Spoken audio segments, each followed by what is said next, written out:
kape tayo. Malamig dito ngayon. Umuulan. Umuulan na naman. Lagi na lang umuulan. No, masasabi ko naman ngayon ay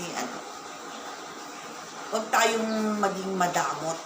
Lalo na sa mga kapatid natin, ganyan, mga kamag-anak natin. Dahil kung madamot tayo, hindi maganda yun. Madamot ka, kung tadamutan ka din. Kaya kung meron ka, magbigay ka din. Mga blessings mo. Meron naman kasi yung mga tao na madamot, ayaw magbigay. Ang gusto lang niya, yung siya lang na pagbibigyan. Hindi maganda yung ganung ugali.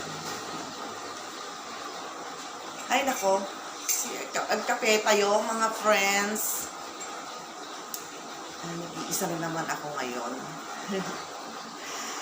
Sige, bye-bye.